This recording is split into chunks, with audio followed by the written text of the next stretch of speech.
Me subo al barco. Aquí estoy. Me gustaría hacer la dinámica de que uno empieza a moverse así como que va en un barco. Hermanos. Bueno, anoche llegamos hasta el verso número 26. No sé si estaban despiertos anoche. ¿Cuántos están despiertos? Bueno, primero me pongo de acuerdo con ustedes en una cosa. En el verso número 26 de Juan 4, los que no vinieron anoche, es Juan 4. Y anoche vimos a Jesús como misionero y evangelizador. Y nos encantó ver cómo Jesús conecta su necesidad con la necesidad que puede ser suplida en el contexto y cómo conecta las cosas esas teóricas de la teología con la realidad de la persona, cómo conecta con quién es Jesús al final. Primero ponernos de acuerdo si ustedes pensarían que el verso 26 o 25 y 26, cuando la mujer le dice, sé que el Mesías viene, el que es llamado el Cristo, cuando Él venga nos declarará todo. Si ustedes piensan y están de acuerdo, que ese momento es un momento de conversión para esta mujer. ¿Estarían de acuerdo en eso? Porque en el verso 26 Jesús le dice, yo soy el que habla contigo. ¿Ok? Eso es lo más importante. Y ponernos de acuerdo en que en Juan capítulo 4 tenemos a Jesús buscando misioneros. Van a ver en lo que vamos a leer ahorita que claramente dice que la mies es mucha y que entramos en las labores de otros. Y que cuando Jesús evangelizó, Él no estaba pensando solo en esta persona que recibe el Evangelio. Él estaba pensando en los que recibirían el Evangelio a través de esta persona, como si Jesús viera más allá de lo que nosotros vemos. Y yo sé que tú cuando hablas del Evangelio con otras personas piensas en esa persona. Qué bueno que mi sobrino, mi familiar, mi amigo, mi compañero de trabajo fuera alcanzado por la gracia de Dios. Jesús pensaba más lejos que eso. Así que Juan capítulo 4 es no solo Jesús misionero, sino también Jesús comisionando evangelizadores y misioneros. ¿Estaríamos de acuerdo con eso? Díganme si sí o no, porque si no, no puedo seguir. Tercera cosa, necesito preguntarles si en ese orden de ideas lo que vemos en la mujer samaritana es una mujer que es convertida en misionera. Vamos a leer eso, porque ella se va a su pueblo, le habla a esos hombres y después ellos mismos van a testificar que evidentemente ya entendían unas cosas de Jesús y después le piden a Jesús inclusive que se quede un tiempo con ellos y se queda 2 días más con ellos. Entonces, esta es la mujer que fue evangelizada pero que es convertida en misionera. ¿Hasta ahí están de acuerdo conmigo? Ahora, ¿ustedes están de acuerdo conmigo en que si una señora, el primer día que escucha el evangelio, en una de nuestras iglesias, ¿usted le mandarían de misionera? Ahora, los que me conocen saben que yo siempre busco en los pasajes bíblicos lo paradójico, lo raro, lo que no cuadra. Porque la palabra de Dios viene en contra de nosotros y siempre muestra nuestros problemas, nuestras incoherencias, pero también lo contradictorio que es lo que Dios quiere hacer con respecto a lo que nosotros quisiéramos hacer. Y sin duda aquí está estableciéndonos un mensaje muy grande para nosotros, es decir, cada persona a la que le compartimos el Evangelio debería convertirse en misionera. Y me pasó la semana, hace como 2 semanas, estaba compartiendo el Evangelio con 2 señoras a propósito. Y les compartí los 3 círculos. ¿Cuántos aquí saben qué son los 3 círculos? Algunos. ¿Cómo compartir el Evangelio con los 3 círculos? Me encanta eso porque es tan sencillo y uno cuando va compartiendo los 3 círculos hace los dibujitos, son muy sencillos de cómo explicar que vivimos en un mundo quebrantado, que Dios ha puesto una salida de ese mundo quebrantado, que es a través de Cristo que vino, resucitó, que murió, no necesitando morir, pero murió tomando nuestro lugar. Y cuando nos rendimos en arrepentimiento y fe, por eso dibujamos la coronita. Y bueno, esta tarde hubo un taller sobre eso, ¿no? Y que podemos regresar al diseño de Dios que creó para que viviéramos en armonía con Él. Bueno, yo les expliqué el Evangelio, se pusieron a llorar, me preguntaron, ¿y qué hay que hacer? Yo le dije, pues ustedes pueden decirle a Dios eso y pueden aceptar el regalo de la salvación. Fue tan bonito ese tiempo. Bueno, y yo pensé que esa hojita, pues yo pensé, la voy a guardar en mi Biblia. Y estas señoras querían llevarse esa hojita. Unos garabatos que dibujé yo. Y yo dije, ¿por qué quieren llevarse esa hojita? Porque queremos contarle a otras personas eso. Entonces yo le dije, bueno, y se llevaron la hojita como si fuera la gran tesoro de los tres círculos. ¿Cómo compartir el Evangelio? Bueno, entonces ustedes están de acuerdo que cada vez que compartimos el Evangelio debemos pensar que esa persona es una misionera. Hasta ahí vamos bien, pero acuérdense, cuando yo estudio la Biblia yo busco mucho dónde están las contradicciones. Antes de leer este pasaje, ustedes me van a ayudar a responder en grupitos esta noche también. El gran contraste de este capítulo está entre la mujer samaritana y ¿quién? ¿Quién? Los discípulos. Porque los discípulos entraron a Samaria y ¿qué hicieron en Samaria? Buscar comida. La mujer que recién conoció el Evangelio entró en Samaria, dejó su cántaro y todo, ¿y qué fue lo que fue a hacer? A decirle a otros, ¿no será Jesús? ¿No será el Cristo? ¿No será el Mesías? Es el gran contraste en este capítulo, yo no sé si lo habías visto, es ese. ¿Cómo es que Jesús levanta una misionera donde nadie pensaría que había una misionera? Porque a propósito, esta señora todavía no había arreglado sus problemitas. Y los discípulos, que sabían que habían sido enviados a la mies, porque la mies es mucha, no fueron sino a buscar comida. De hecho, cuando regresaron, pues ellos no hicieron el comentario, pero más bien se pusieron a criticar a Jesús. ¿Cómo es que Jesús está hablando con esa señora? ¿Y será que ya comió? Y todas esas críticas y preguntas y polémicas teológicas, pero ellos no hicieron la tarea. Ese es el gran contraste. Así que yo quiero que me ayuden a responder la pregunta. ¿Cuál es la diferencia entre los discípulos y la mujer que se hizo misionera? ¿Ok? Vamos a leer. Ustedes me van a ayudar a responder la pregunta y la van a responder en grupitos de 3 otra vez. Vamos, verso 27. En esto llegaron sus discípulos. Ahí están pues los personajes. Y se admiraron de que hablara con una mujer, pero ninguno le preguntó, ¿qué tratas de averiguar? ¿O por qué hablas con ella? Entonces la mujer seguramente vio la incomodidad que ellos tenían, dejó su cántaro, fue a la ciudad y dijo a los hombres, miren pues, vengan, vean un hombre que me ha dicho todo lo que he hecho, ¿no será el Cristo? Y salieron de la ciudad y fueron a donde él estaba. Todos ellos se fueron a ver a Jesús. Mientras tanto, los discípulos le rogaban, Rabí, come. Pero él les dijo, yo tengo para comer una comida que ustedes no saben. Entonces los discípulos se decían entre sí, ¿le habrá traído a alguien de comer? Jesús les dijo, mi comida es hacer la voluntad del que me envió y llevar a cabo su obra.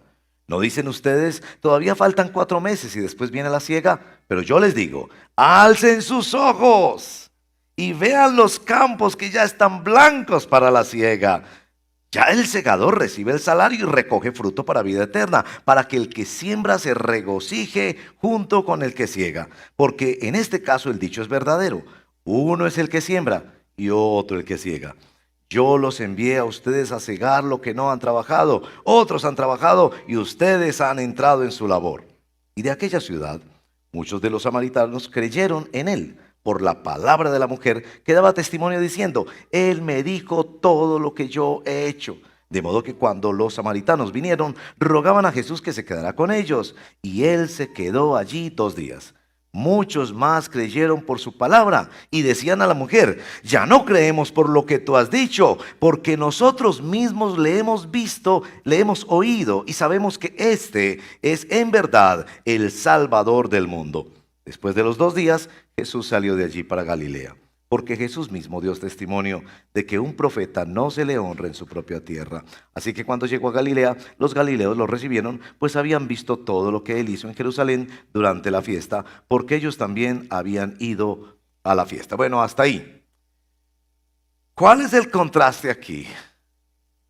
Entre unos discípulos que conocen mucho de Jesús y esta mujer samaritana que apenas, sí, él ya sabía mucho sobre que vendría un Mesías, pero apenas por primera vez ha encontrado a Jesús. ¿Qué contraste ven ustedes entre estos dos tipos de misioneros? Los misioneros que venían con Jesús y la misionera que solo ese día empezó a ser misionera. Bueno, grupos de 3 y debatan sobre esa pregunta, compartan, permitan que todos hablen. Si hacen grupos de 3 es más fácil que todos hablen. Entonces, grupitos de 3. Diferencia entre los discípulos y la samaritana. Los misioneros que ya lo eran y la misionera que empezó a hacerlo aquel día.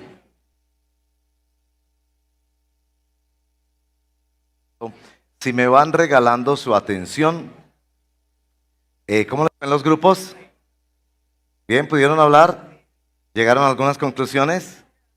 ¿Vieron el contraste? Ahora hay otro contraste que no han notado todavía. Y esto me lleva a 5 cositas rápidas, así como anoche, rapiditas, que les voy a decir. ¿Se dan cuenta que en esta narración hay 2 personas que evangelizan solas y un grupo que no evangeliza? Al principio del capítulo 4 nos dice que inclusive sabían bautizar. ¿Cuántos de ustedes han bautizado? Y todos estos discípulos sabían hasta bautizar, pero entraron a Samaria y no aprovecharon ninguna oportunidad. Cuando fueron a comprar comida, no hablaron con el de la tienda, nada de eso. Pero 2 personas solas en este capítulo evangelizan solas. Jesús, que se queda cansado en el pozo y pide agua. La mujer que va, y a los hombres que seguramente murmuraban mucho de ella, quizás con quienes tenían muchos problemas también, les habla acerca de Jesús. Entonces, primer punto es el evangelista comisionado por Cristo, el misionero comisionado por Cristo, que sigue a Cristo, está dispuesto a actuar solo. Yo sé que pescamos juntos. Yo sé que mucha de nuestra tarea de evangelización, de misiones y discipulado la hacemos juntos. Pero ¿estás tú dispuesto a actuar solo? Jesús había podido decir, esperemos que llegue Juan que toca la guitarra para que nos cante una canción. O esperemos que llegue Pedro que tiene una voz más fuerte y puede hablar más fuerte. O Jacobo que tiene más platica y puede comprarnos el refrigerio. Y si ellos hubieran estado ahí y hubieran podido colaborar, bien. Pero estaba solo, vino la mujer, aprovechó. Ella pudo haber dicho, voy a esperar para hacer el curso de fundamentos en la iglesia. Voy a esperar para saber más teología. Y yo sé que nuestro hermano Sam, que le mandé un video para que supiera que estábamos viéndolo, él insiste mucho en que nos preparemos y es un excelente maestro y pastor. Pero, ¿ustedes han notado que en las iglesias cristianas los que más comparten su fe son los nuevos? ¿Qué es lo que nos pasa? Está dispuesto a actuar solo. Segunda cosa, está listo para ver la obra de Dios. Jesús de hecho se lo pide a ellos en el verso número 35. Alcen sus ojos y vean la obra de Dios. Y la obra de Dios a la que Jesús se refiere es la obra que Dios ya ha empezado a hacer. En el libro de los Hechos hemos estado viendo, bueno, ya terminamos de ver el libro de Hechos, hemos estado notando que en todos los casos donde misioneros llegaron, Dios había llegado antes que ellos. ¡Oh, sorpresa! Dios ha llegado antes que nosotros. Dios ha preparado corazones, Dios ha ablandado el terreno, Dios ha abierto puertas antes que nosotros llegamos. Y Él les dice, abran sus ojos porque ustedes están entrando en las labores de otros. Está listo para ver la obra de Dios, debo añadir ahí, y para unirse a ella. ¿Sí pusieron las frasecitas o no? Sí, ok, salen las frasecitas y unirse a ella. Tercero, está enfocado en la gran obra de Dios, aún a través de los medios menos esperados. Cuando ahorita Cristian nos contaba de la importancia de llegar a un campo misionero y unirnos a los de Asambleas de Dios, a otras agencias misioneras, a otras personas, pensaba, ¿qué tan importante es reconocer que Dios está usando todo el tiempo cosas inesperadas para abrir los terrenos? Dios estaba usando una mujer que tenía muchos problemas, muchas necesidades, y la usó para abrir la puerta al evangelio a los samaritanos. Cuarto, está celebrando y destacando la obra de Dios. En los versos que leímos, para Jesús es muy importante que nosotros veamos que Dios está trabajando, que otros han trabajado antes que nosotros, que Dios está en la obra, que nosotros nos estamos uniendo a la obra. Nosotros no estamos inventando nada. Nos estamos uniendo a la historia de la iglesia. Nos estamos uniendo, como alguien ha dicho, nos estamos parando sobre hombros de gigantes, de mujeres y hombres de Dios que oraron incansablemente, que tradujeron la Biblia, que prepararon el terreno, que abrieron puertas para servir en la obra de Dios. En quinto lugar, está presente para hacer el seguimiento posible. ¿No les parece muy bonito eso que Jesús termina quedándose 2 días allí para asegurar que entiendan un poco más, para hacer el seguimiento, el discipulado? Yo me imagino todo lo que los discípulos aprendieron aquel día. Yo pensaría que a los discípulos les dio un poquito de vergüenza o mucha vergüenza. ¿Cierto? El domingo cuando hagamos nuestro cierre de la semana misionera, que como decía Jonathan, es muy emocionante para nosotros, porque los hermanos vienen, oramos, los hermanos les dan ofrendas, les traen regalos. Traigan regalos para nuestros visitantes misioneros, por favor. Los amamos, nos impresiona tanto su testimonio, nos desafían, nos inspiran. Muchos están en medio de zonas muy violentas, en medio de situaciones muy difíciles. Están haciendo una obra para el evangelio que nosotros no hacemos con tantas comodidades aquí y ellos lo hacen allá con tantas dificultades. Entonces vale sentir un poquito de vergüenza y que esa vergüenza nos ayude a arrepentirnos y a cambiar y apoyar más la obra misionera, ofrendar más, orar más, servir más, ir más. Que así sea para la gloria de Dios. Bueno, Padre, muchas gracias por la oportunidad de releer Juan capítulo 4 y verte a ti como misionero y evangelizador, pero verte a ti también como quien recluta misioneros y evangelizadores. Yo sé que tú estabas reclutando también a tus discípulos y permitiendo que sus ojos fueran abiertos para ver la obra de Dios, pero reclutaste también a la mujer samaritana y influiste en su corazón y en su vida, manifestaste quién eras tú para ella, de manera que cuando ella fuera a contar, lo más importante que ella debería contar es quién es Jesús. Pedimos que así sea para nosotros, que nos ayudes en el cierre ya mañana y el domingo de la semana misionera, y que todos nosotros estemos mucho más impactados y dispuestos y comprometidos para amar a los hermanos que están en la obra misionera, estar dispuestos a obedecer el llamado que tú nos haces y apoyar tu obra tanto aquí como más allá, cruzando todas las fronteras. Gracias, Señor, en el nombre de Jesús. Amén.